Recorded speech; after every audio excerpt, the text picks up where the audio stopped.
Most men don't miss the signs because they're inattentive. They miss them because they assume attention looks obvious. It doesn't. And if you've ever sensed a younger woman lingering near you, finding reasons to be seen, doing just enough to make you notice, but never enough to make you certain, then you already understand the tension I'm talking about. Men who hesitate in these moments aren't insecure, they're observant. They're men who don't jump to conclusions without evidence. But here's the uncomfortable truth that rarely gets said out loud. When younger women want an older man's attention, they don't chase it. They position for it quietly, intentionally. And if you're looking for loud flirting, exaggerated compliments, or obvious pursuit, you're using the wrong lens. I'm Amelia, and today we're not decoding fantasy or hype. We're examining the subtle behaviors younger women use when they're trying to catch an older man's attention. Signals that often go unnoticed because they don't demand a reaction. Men who stay silent, men who observe instead of reacting, men who sense patterns before they feel confident naming them. This is for you. Let's start with the most overlooked category, body language. Because the body speaks long before words feel safe enough to. When a younger woman wants your attention, she doesn't announce it, she adjusts proximity.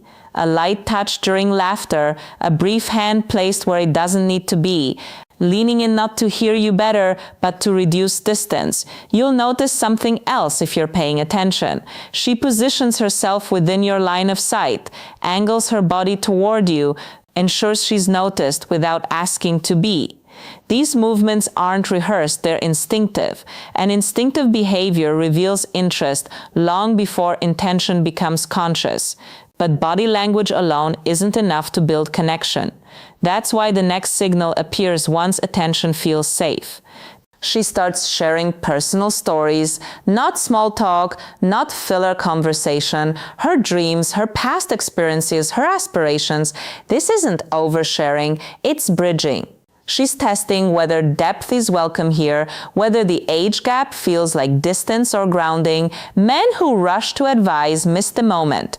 Men who listen without interrupting create space, and space invites the next layer.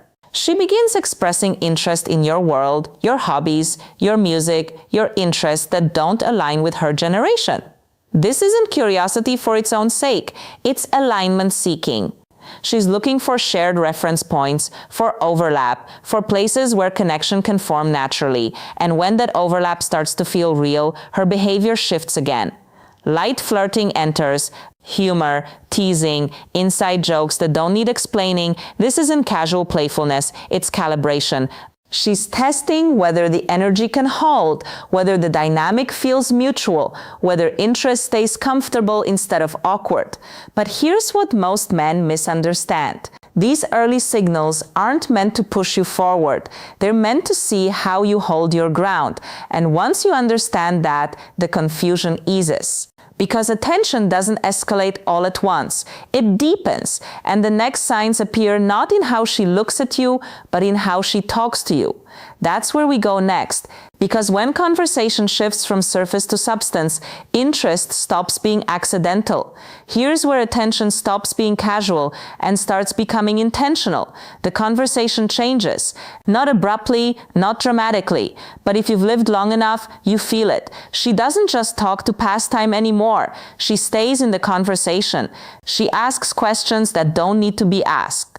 She follows threads instead of jumping topics. She lets silences exist instead of rushing to fill them. Men who talk to impress miss this shift. Men who listen recognize it immediately, because when a younger woman is trying to get an older man's attention, she doesn't compete with noise. She slows things down. She steers conversations into deeper waters, values, perspectives, how you see the world, not to debate, to resonate. This is where many men misread maturity for interest. But it's deeper than that. She's signaling something specific. I can meet you here. And that signal matters because the age gap doesn't disappear through charm. It disappears through shared depth. Then something subtle happens. She starts asking about your life. Not just what you do, but how you became who you are, your experiences, your turning points, your lessons. This isn't curiosity, it's orientation. She's trying to understand the shape of you, your steadiness, your emotional range, your perspective under pressure. Men who exaggerate here break trust. Men who minimize lose presence. But men who speak calmly without selling themselves create gravity, and gravity changes how attention behaves. Eye contact deepens, not constant, not intense, measured. She holds your gaze just long enough to register connection, then releases it. Enough to feel something, but not enough to force it. This kind of eye contact isn't flirtation first. It's assessment. She's checking whether you stay grounded when attention sharpens, whether you become self-conscious or remain steady. And here's the part most men don't realize until later. Women don't test what they don't value. If she's watching how you handle presence, she's already invested in the outcome. But attention doesn't stop at conversation, because when interest deepens, it looks for integration. She starts including you. Invitations appear. Not grand gestures, not obvious dates, an exhibit, a group gathering, a casual plan she could attend without you, but doesn't want to. Men who hesitate out of fear misinterpret this. Men who rush misframe it. But men who see patterns understand what's happening. She's making space for you in her world. And that space becomes meaningful when something else shows up. Consistency. Messages that don't need to be sent, but are check-ins that don't require a reason. Contact that continues even when nothing is happening. This isn't boredom, it's selection. Attention is abundant. Consistency is intentional. And once consistency forms, the dynamic changes again. She begins emphasizing her independence, not defensively, not loudly, casually, her career, her choices, her autonomy. This isn't self-promotion, it's reassurance. She's showing you she's not seeking guidance because she's lost, but because she respects your perspective, and that respect becomes clearer in the next shift. She starts seeking your opinion, not validation, judgment. And judgment, when invited, is one of the clearest signals of attraction in age gap dynamics. Because admiration doesn't announce itself, it asks questions. That's where we're headed next. Because once she starts valuing your judgment, attention stops floating. It anchors. When she starts asking for your opinion, something important has already happened. You're no longer just noticed, you're considered. This is where many men underestimate the moment, because asking for advice doesn't feel like flirting. But psychologically, it's one of the strongest forms of attention. She's not asking because she can't decide. She's asking because she values how you think. Career choices, ethical questions, personal situations she could easily handle alone. Each time she turns to you, she's reinforcing a quiet message. Your perspective matters to me. Men who rush to solve everything misunderstand this. Men who lecture break the emotional frame. But men who pause, who listen first, who respond with calm restraint, create something rare: safety. Younger women drawn to older men aren't impressed by dominance.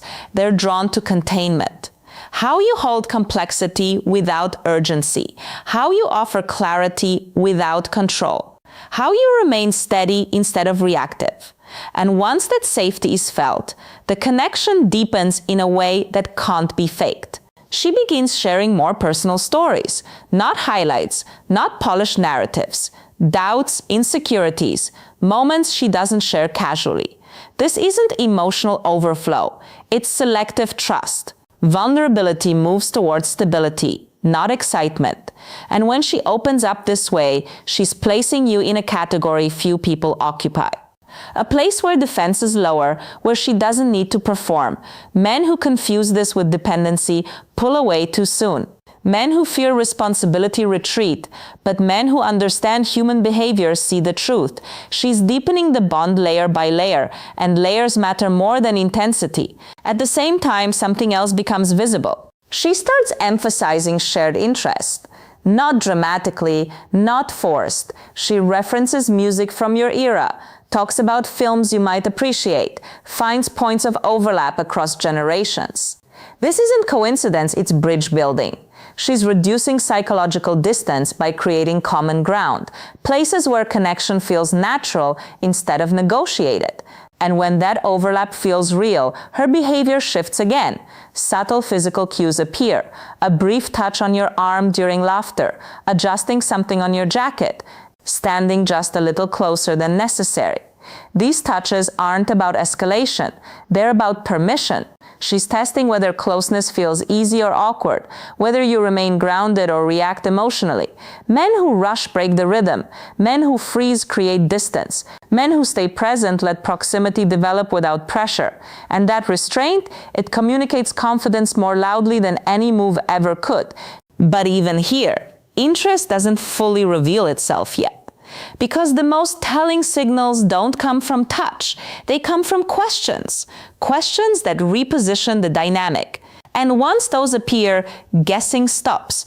That's where we're going next. Because when curiosity turns into positioning, attention becomes unmistakable. This is where attention stops circling and starts aiming.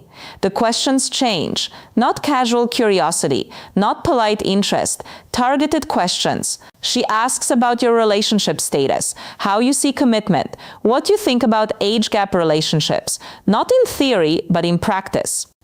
Men who haven't experienced this before feel exposed here. Men who deflect with humor dilute the moment. But men who notice patterns understand what's really happening. She's not asking for information. She's locating herself in your life. Is there room? Is there openness? Would moving closer be welcomed or quietly resisted? These questions aren't about reassurance. They're about risk assessment. A younger woman doesn't probe unless something already matters. If there were no interest, there'd be no need to ask. And once she senses that space might exist, when your answers don't shut the door, her behavior shifts again. It becomes quieter, more deliberate. She starts dropping hints. Not invitations spelled out, not obvious advances, mentions, a new cafe she's been meaning to try, an event she casually brings up, a plan she references, then leaves unresolved. This isn't indecision, it's calibration.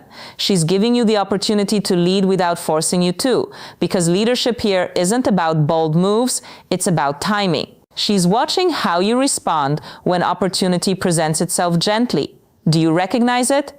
Do you move without urgency? Do you respect the pace instead of rushing to define it? Men who overthink freeze, men who chase disrupt the rhythm, men who stay grounded allow momentum to form naturally.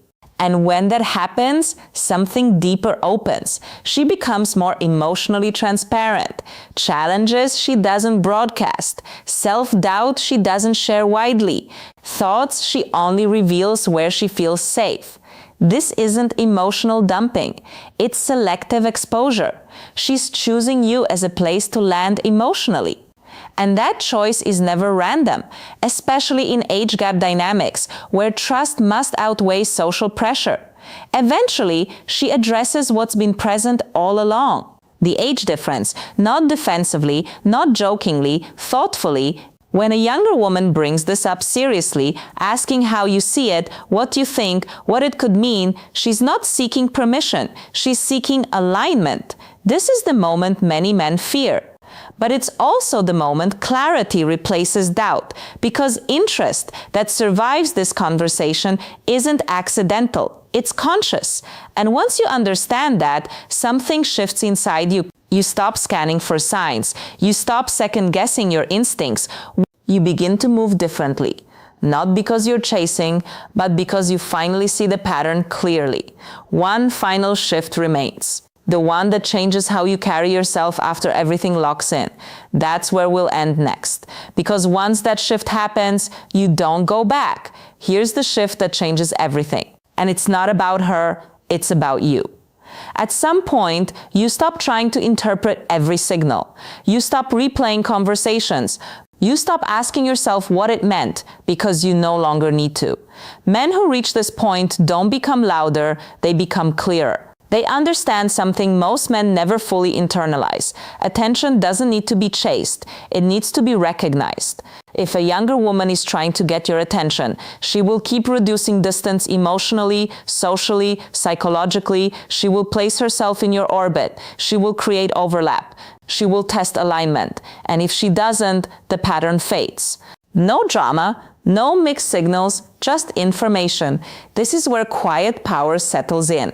You stop taking uncertainty personally. You stop framing hesitation as rejection. You realize you weren't wrong before. You were operating without the full picture. Men who see this clearly don't posture, they don't overextend, they don't need validation to stay grounded. They observe. They respond instead of react. They let interest unfold or dissolve without losing their center. That's the identity shift. You move from guessing to reading, from hesitation to composure, from hoping to be chosen to knowing when alignment is present. And once that clicks, you don't walk into these situations trying to impress. You walk in already steady and let reality reveal itself. That's when confusion disappears. That's when your presence carries weight. That's when you move differently, without effort, without noise, without apology. And once you understand this, you don't go back.